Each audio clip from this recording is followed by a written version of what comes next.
Welcome students. আজকের ক্লাসটিতে আমরা আলোচনা করব জীববৈচিত্র্য বা বায়োডাইভার্সিটি। দেখো, জীববৈচিত্র্য বা বায়োডাইভার্সিটি একটা ইকোলজির একটা গুরুত্বপূর্ণ টপিক।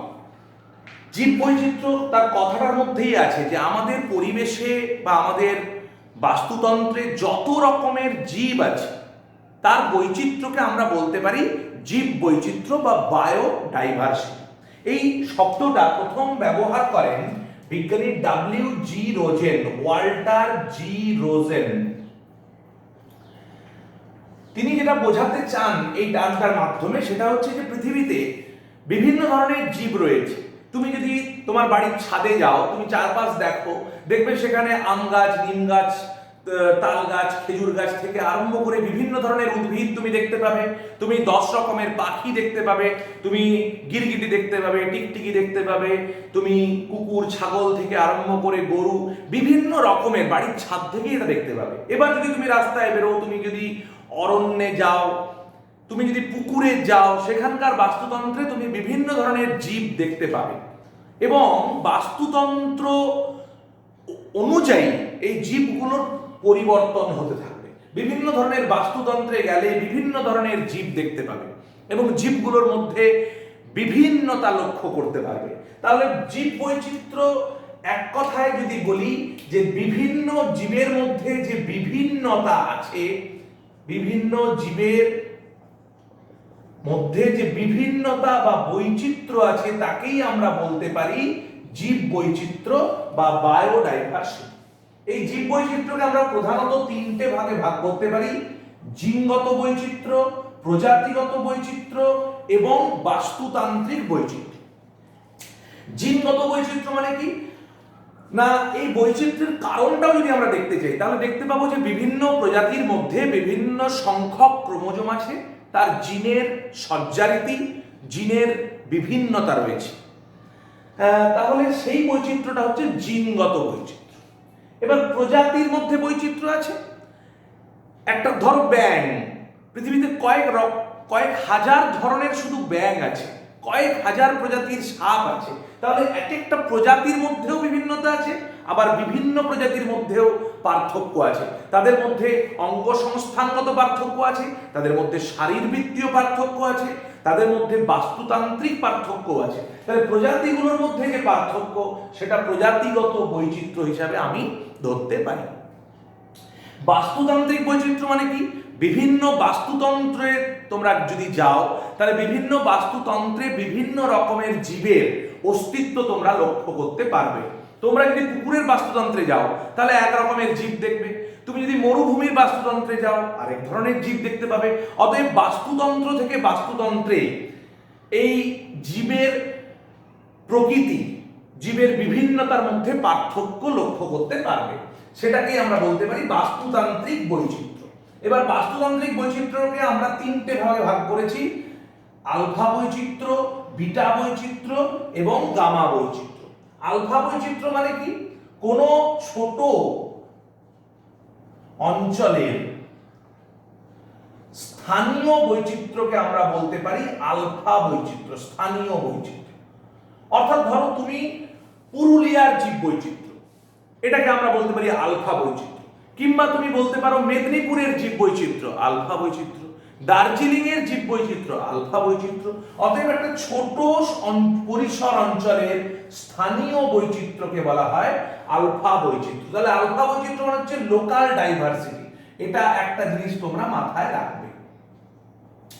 এবার দুটো এরকম স্থানীয় বৈচিত্র্যের মধ্যে তুলনামূলক আলোচনাকে আমরা বলি বিটা বৈচিত্র্য। দুটি স্থানীয় অঞ্চলের জীব বৈচিত্র্যের তুলনামূলক আলোচনা, তাকে আমরা বলি বিটা বৈচিত্র্য। আর গামা বৈচিত্র্য মানে কি?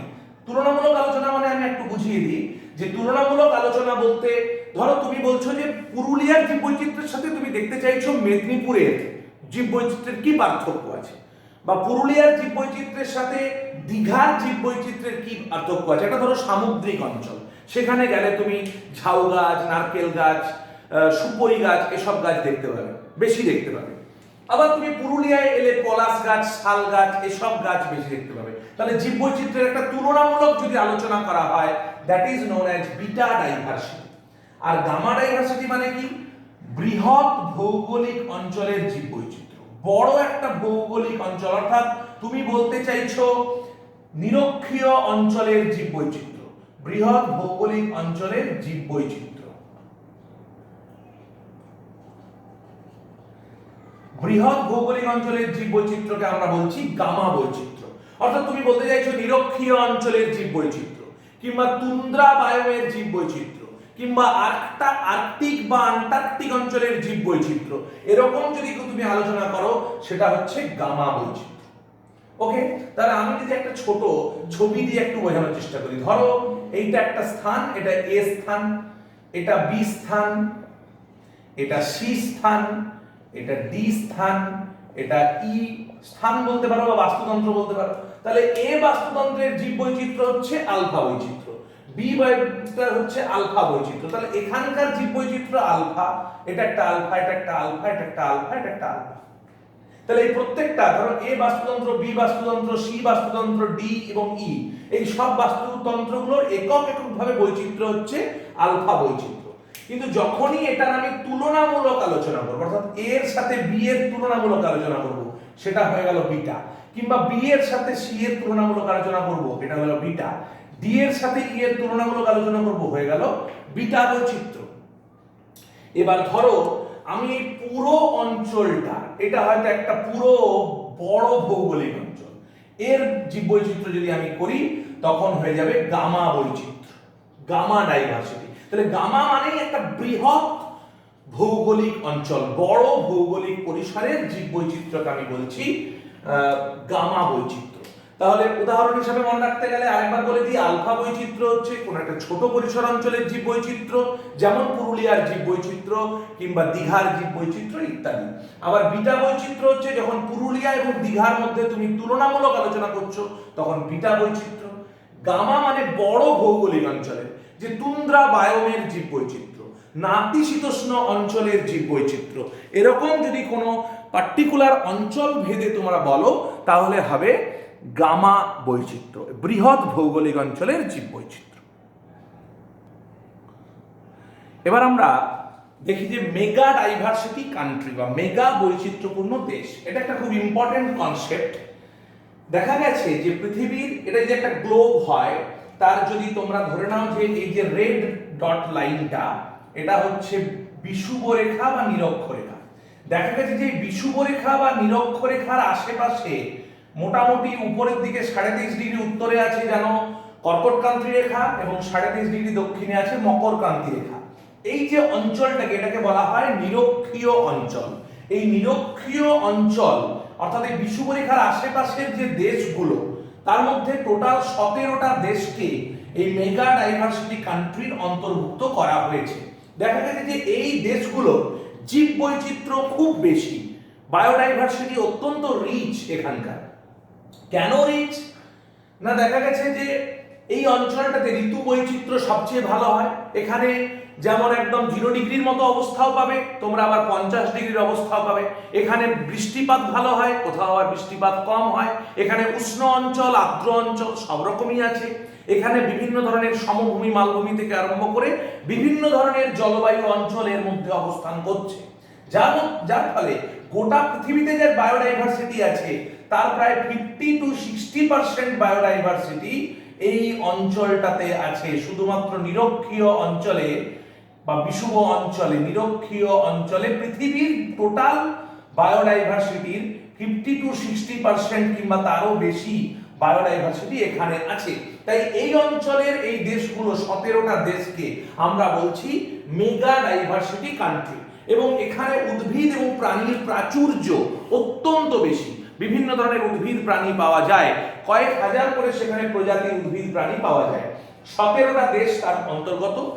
এই অঞ্চলটা জুড়ে যে দেশগুলো আছে তার মধ্যে সবাই নয়, অবশ্যই 17টা দেশকে এর মর্যাদা দেওয়া হয়েছে। Australia, Brazil, India, Colombia, Peru, China, Congo, Ecuador, Indonesia, Madagascar, Malaysia, Mexico, Papua New Guinea, Philippines, South Africa, United States of America এবং ভেনেজুয়েলা।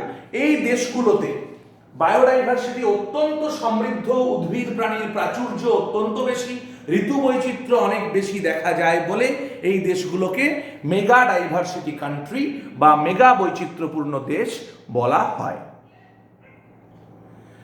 এরপর যে কনসেপ্ট নিয়ে আমি আলোচনা করব সেটা হলো বায়োডাইভার্সিটি হটস্পট বা জীববৈচিত্র্যের হটস্পট। এখানে হটস্পট কথাটার অর্থ হলো গুরুত্বপূর্ণ জায়গা। হট মানে এখানে গরম সেই অর্থে নয়, কিন্তু গুরুত্ব বোঝাতে হটস্পট কথাটা ব্যবহার করা হয়েছে। এই কনসেপ্টটা প্রথম দেন বিজ্ঞানী নরম্যান মেয়ার্স। মোটামুটি এই কনসেপ্টের যে মূল বিষয়টা সেটা হলো এই অঞ্চলগুলোতে বায়োডাইভার্সিটি হটস্পট বলে যেগুলোকে চিহ্নিত করা হবে, সেই অঞ্চলে উদ্ভিদ এবং প্রাণী প্রজাতির প্রাচুর্য থাকবে। মোরলেস ১৫০০-এর বেশি ভাস্কুলার প্ল্যান্ট যেন থাকে, যারা এন্ডেমিক বা স্থানীয়, মানে স্থানীয় বা এন্ডেমিক প্রজাতির সংখ্যার আধিক্য থাকতে হবে। ১৫০০-র বেশি অন্তত এন্ডেমিক প্রজাতি থাকতে হবে। বিপন্নতার সম্ভাবনাও যেন সেখানে অনেক বেশি, অর্থাৎ এই যে প্রজাতিগুলো ওখানে আছে তারা খুব দ্রুত বিপন্ন বা এন্ডেঞ্জার্ড হয়ে যেতে পারে, তারা হারিয়ে যেতে পারে। এবং সেই অঞ্চলের জীবদের সংরক্ষণে আমাদের একটা বিশেষ ভূমিকা নিতে হবে। That's why we identified 36 biodiversity hotspot around the world. সারা বিশ্ব জুড়ে এখনো পর্যন্ত 36টা বায়োডাইভার্সিটি হটস্পট আইডেন্টিফাই করা হয়েছে, যার মধ্যে ভারতবর্ষে রয়েছে 4টে biodiversity hotspot. Eastern Himalayan hotspot, নাম শুনেই বুঝতে পারছো, পূর্ব দিকের হিমালয় অঞ্চলটিতে রয়েছে। Indo Burma hotspot, Indo Burma যেটা মায়ানমারের সীমান্তে, ভারত মায়ানমার বা ব্রহ্মদেশের সীমান্তে। ওয়েস্টার্ন ঘাট এবং শ্রীলঙ্কা, তার মধ্যে ওয়েস্টার্ন ঘাটটা পড়ছে ভারতের পাটে এবং শ্রীলঙ্কা সেই হটস্পটের মধ্যেই আছে। সুন্দাল্যান্ড এবং নিকোবর আইল্যান্ড এই হটস্পট। এবার তোমাদের যেটা মাথায় রাখতে হবে, এই অঞ্চলের কিছু এন্ডেমিক প্রজাতির নাম তোমাদের মুখস্থ রাখতে হবে। যেমন ইস্টার্ন হিমালয়ান হটস্পটে পাওয়া যায় তুষার চিতা, রেড পান্ডা, একশৃঙ্গ গন্ডার। এগুলো ইস্টার্ন হিমালয়ান হটস্পটের একদম এন্ডেমিক স্পিসিস। আবার উদ্ভিদের মধ্যে বললে রডোডেন্ড্রন গাছ, pine, fir, oak, birch, willow এই সমস্ত গাছ পাওয়া যায়।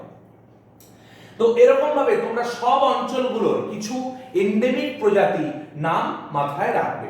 তাহলে মূল কনসেপ্টটা দাঁড়ালো যে এই অঞ্চলে উদ্ভিদ প্রাণীর আধিক্য থাকবে এবং তাদের স্থানীয় প্রজাতি বা এন্ডেমিক প্রজাতির সংখ্যার প্রাচুর্য থাকবে।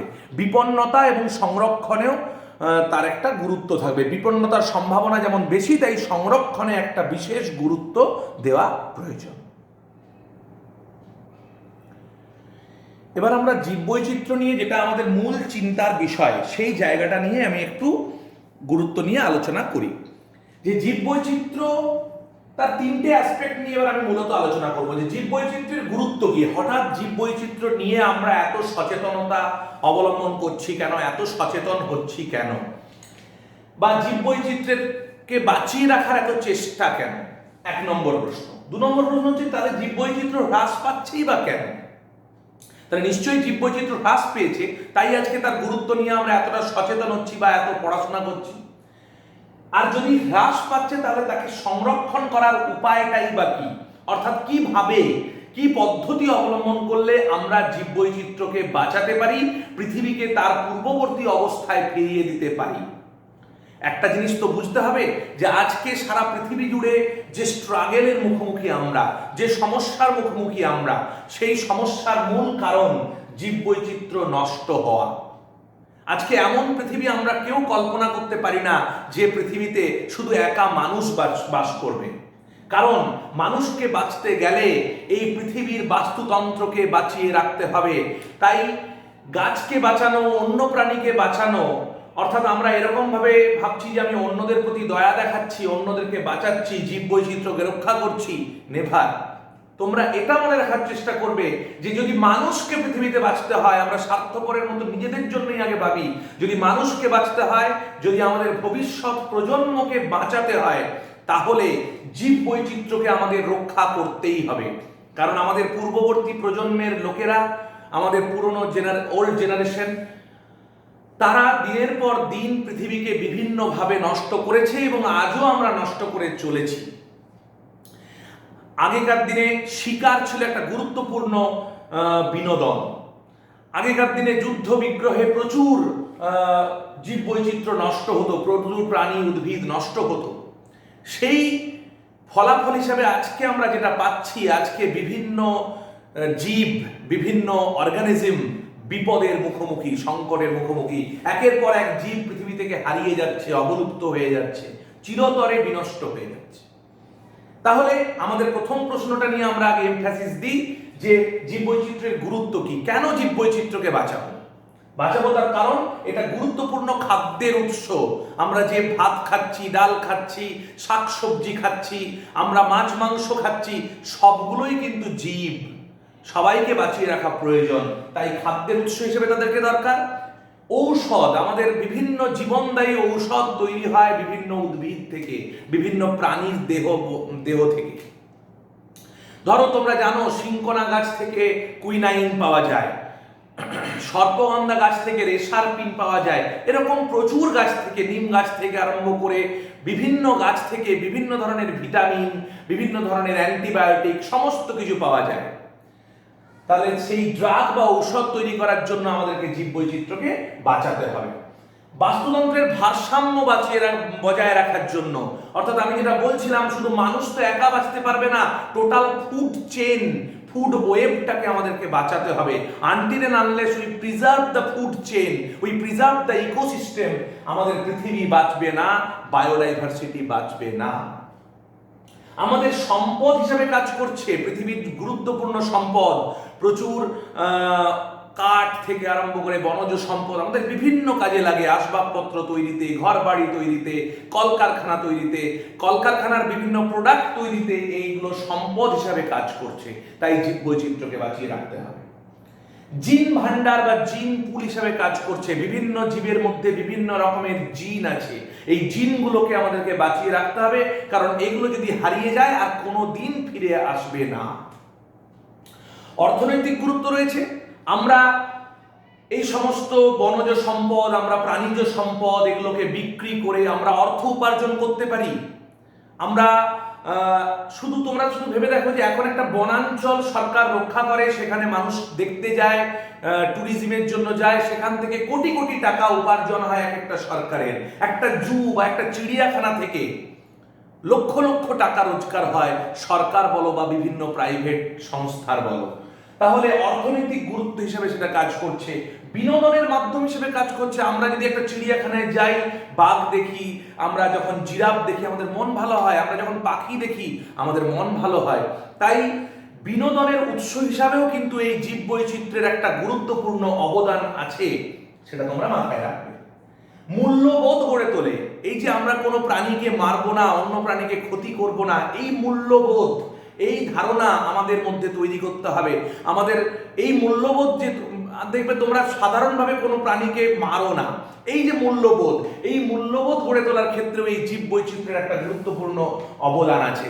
এছাড়া তার একটা কালচারাল ভ্যালু আছে, অর্থাৎ আমাদের দেশের কালচার, একটা দেশের সংস্কৃতি, সেটাকে ধরে রাখার জন্যেও জীববৈচিত্র্যের একটা গুরুত্বপূর্ণ ভূমিকা রয়েছে।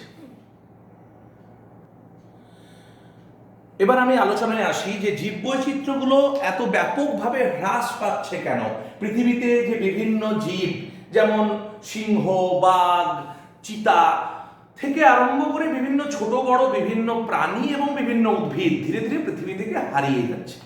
আমরা যদি সেটাকে খুঁজে বের করার চেষ্টা করি যে তার কারণটা কি, তাহলে আমরা দেখব সবচেয়ে বড় কারণ হচ্ছে বাসস্থানের অভাব বা হ্যাবিটেট ফ্র্যাগমেন্টেশন। অর্থাৎ মানুষ ঘরবাড়ি তৈরি করার জন্য, জমি বানানোর জন্য, মানে কৃষিকাজ করার জন্য, কলকারখানা স্থাপনের জন্য আমরা কিলোমিটারের পর কিলোমিটার, মাইলের পর মাইল জঙ্গল কেটে দিচ্ছি। রেল লাইন স্থাপনের জন্য আমরা জঙ্গল কাটছি। আমরা বিভিন্ন আরবানাইজেশন বা নগরায়নের জন্য আমরা জঙ্গল কাটছি। আমরা প্রাকৃতিক যে পরিবেশ, বাস্তুতন্ত্র, সেগুলোকে নষ্ট করছি। আমরা অনেক সময় জলাভূমি বুঝিয়ে দিচ্ছি। আমরা বাড়ি তৈরির জন্য বড় বড় পুকুর, জলাশয় ভরে দিচ্ছি, দিয়ে আমরা সেখানে ঘর বাড়ি বানাচ্ছি। তাহলে যেটা হচ্ছে যে ওই পুকুরের বাস্তুতন্ত্র যেটা ছিল বা যেটা অরণ্যের বাস্তুতন্ত্র ছিল, সেখানকার জীবরা যাবে কোথায়?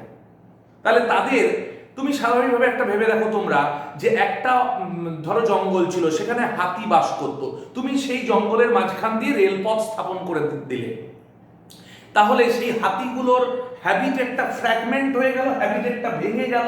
ধরো একটা জঙ্গল ছিল এইটা, তার মাঝখান দিয়ে তুমি রেলপথ স্থাপন করে দিলে এর মাঝখান দিয়ে, তাহলে এই যে পুরো হ্যাবিটেটটা ছিল, এখানকার জীব যাতায়াতের পক্ষে তাদের অসুবিধা হলো। দেখবে রেলে কাটা পড়ে প্রচুর প্রাণী মারা যাচ্ছে। তোমরা দেখবে উত্তরবঙ্গে প্রতি বছর কয়েকশো হাতি, গন্ডার, বাইসন মারা যায় শুধু রেলে কাটা পড়ে, এবং তাদের হ্যাবিটেটটা নষ্ট হয়ে যাচ্ছে, ফ্র্যাগমেন্ট হয়ে যাচ্ছে। তোমরা হয়তো শুনবে যে হাতি মানুষের শস্য ক্ষেত্রে এসে বা বাড়ি ঘর ভেঙে দিচ্ছে। হাতির দোষ নয়, আসলে আমরা তাদের বসতি নষ্ট করে দিচ্ছি, তাদের খাওয়ার কিছু মিলছে না। জঙ্গলে জলের অভাব এবং খাদ্যের অভাব একটা গুরুত্বপূর্ণ কারণ পরিবেশে এই জীব বৈচিত্র্য হ্রাসে। প্রাকৃতিক দুর্যোগ, বিভিন্ন সময় সাইক্লোন, ভূমিকম্প, খরা, বন্যা ইত্যাদি কারণে প্রচুর প্রাকৃতিক সম্পদ নষ্ট হয়। আমরা যে বিভিন্ন ঝড়গুলো দেখলাম, সাইক্লোনগুলো দেখলাম, আমরা হিসেব করেছি কত মানুষের ক্ষতি হয়েছে, কিন্তু আমরা যেটা হিসেব করিনি কত প্রাণী মারা গেছে, কত উদ্ভিদ নষ্ট হয়েছে, এর হিসেব কেউ করে না। তাই প্রতি বছর এই ধরনের প্রাকৃতিক বিপর্যয়, তুষারপাতের মতো প্রাকৃতিক বিপর্যয়, ল্যান্ডফলের মতো প্রাকৃতিক বিপর্যয় ইত্যাদি বিপর্যয়গুলো থেকে প্রচুর পরিমাণে জীবের মৃত্যু ঘটছে, সেটার ফলে প্রচুর পরিমাণে জীব বৈচিত্র্য হ্রাস পাচ্ছে। তাহলে এর কারণ আমাদেরকে খুঁজে বার করতে হবে যে এই প্রাকৃতিক দুর্যোগ কেন বৃদ্ধি পাচ্ছে। যদি সেটাও দেখবো যে ব্যাপক পরিমাণে দূষণ বা পলিউশন এর একটা অন্যতম কারণ। এই যে বলছে প্রতি বছর আমাদের এখন সাইক্লোন, বড় বড় ঘূর্ণিঝড়, টর্নেডো ইত্যাদি আসছে, এর অন্যতম কারণ হচ্ছে গ্লোবাল ওয়ার্মিং, বিশ্ব উষ্ণায়ন। আমরা বিভিন্ন ধরনের গ্রিন হাউস গ্যাস ব্যবহার করছি, যে গ্রিন হাউস গ্যাসগুলো এই প্রাকৃতিক দুর্যোগের অন্যতম কারণ তারা পৃথিবীর পৃষ্ঠের উষ্ণতা বাড়িয়ে দিচ্ছে, মেরুপ্রদেশের বরফ গলে যাচ্ছে, এবং সেই উষ্ণতা বৃদ্ধির ফলে সমুদ্রের মধ্যে বিভিন্ন ঘূর্ণাবর্ত বা নিম্নচাপ সৃষ্টি হচ্ছে, যার ফলে এই প্রাকৃতিক দুর্যোগগুলো মাঝে মধ্যেই ফিরে ফিরে আসছে। এতে প্রচুর জীব বৈচিত্র্যের ক্ষতি হচ্ছে। গুরুত্বপূর্ণ পয়েন্ট হলো শিকার বা পোচিং, খুব গুরুত্বপূর্ণ পয়েন্ট। কারণ আমাদের প্রতি বছর এমনি আমাদের পূর্বপুরুষরা, আমি একটু আগে বলছিলাম যে আমাদের পূর্বপুরুষরা প্রচুর পরিমাণে শিকার করতো। শিকার সে সময় ছিল একটা বিনোদন, রাজারা থেকে আরম্ভ করে বিভিন্ন মানুষ শিকার করত, জঙ্গলে গিয়ে বাঘ, হাতি, ঘোড়া সমস্ত শিকার করত। এর ফল হিসাবে আজকে প্রাকৃতিক পরিবেশে ঘোড়া, চিতা এগুলো প্রাকৃতিক পরিবেশে অলমোস্ট নেই। তাহলে এই শিকার এখনো আমরা চোরা শিকার আটকাতে পারিনি। বন্যপ্রাণী সংরক্ষণ আইন হয়েছে, বিভিন্ন আইন দিয়ে আটকানোর চেষ্টা হলেও লুকিয়ে চুরিয়ে শিকার এখনো চলছে। কারণ ওই বাঘের চামড়া বিক্রি করার লোভ, হাতির দাঁত বিক্রি করার লোভ, গন্ডারের খড়গ বিক্রি করার লোভ, কিংবা হরিণের শিং বিক্রি করার লোভ আমরা ছাড়তে পারছি না। তাই মানুষের এই চরম লোভ, শিকার এই জীব বৈচিত্র্য হ্রাসের অন্যতম কারণ। আমি আগেই বললাম দূষণ একটা গুরুত্বপূর্ণ কারণ। অতি ব্যবহার, কোন জীবকে আমরা অতি ব্যবহার করেছি, যেরকম ঘোড়া, তাকে আমরা বিভিন্ন গাড়ি ঘোড়া যানবাহনের মাধ্যম হিসেবে ব্যবহার করেছি। আমরা গরুকে কৃষি কার্যে ব্যবহার করেছি, বিভিন্ন সার্কাস থেকে আরম্ভ করে বিভিন্ন খেলা দেখানোর কাজে আমরা পশুদেরকে ব্যবহার করেছি। এই অত্যধিক অতি ব্যবহার এগুলোর একটা অন্যতম কারণ। বিদেশি প্রজাতির আগমন, কিছু বিদেশি প্রজাতি আমরা পরিবেশে আমাদের এসে গেছে, যেগুলো আমাদের দেশজ প্রজাতির জীববৈচিত্র্য, কোনো একটা দেশের জীববৈচিত্র্যকে নষ্ট করছে। যেমন আমি উদাহরণস্বরূপ বলি, আমরা আফ্রিকা থেকে ভারতবর্ষে তেলাপিয়া মাছ এনেছিলাম। তিলাপিয়া মোজাম্বিকাস বা ওরিওক্রমিস মোজাম্বিকাস এখন নাম, আফ্রিকার মোজাম্বিক প্রদেশ থেকে আনা হয়েছিল। এটা ভারতবর্ষে আসার পর যেটা হয়েছে, ভারতবর্ষের দেশজ প্রজাতি কই মাছটাকে নষ্ট করে দিয়েছে। কিংবা উদ্ভিদের ক্ষেত্রে তোমরা যদি বলো, কুটুস ফুলের গাছ কিংবা পার্থেনিয়াম গাছের ফলে আমাদের দেশজ বিভিন্ন প্রজাতি, তুলসী, অ্যালোভেরা এগুলো নষ্ট হওয়ার উপক্রম হয়েছে। তাহলে বিদেশি প্রজাতির আগমনও অনেক ক্ষেত্রে জীব বৈচিত্র্য হ্রাসের একটা গুরুত্বপূর্ণ কারণ। তাহলে আমরা মোটামুটি ভাবে দেখলাম এই যে 6 থেকে 8টা কারণ, এগুলো জীব বৈচিত্র্য নষ্ট হওয়ার ক্ষেত্রে একটা গুরুত্বপূর্ণ বিষয়। এর পরবর্তী ক্লাসে আমরা জীব বৈচিত্র্য সংরক্ষণ কি করে করব, অর্থাৎ জীববৈচিত্র্যের গুরুত্ব পড়লাম, জীববৈচিত্র্য হ্রাসের কারণ দেখলাম, তাহলে জীববৈচিত্র্য কি করে সংরক্ষণ করব, কনজার্ভ করব, জীববৈচিত্র্যকে বাঁচাবো, সেটা পরবর্তী ক্লাসে আমরা দেখব।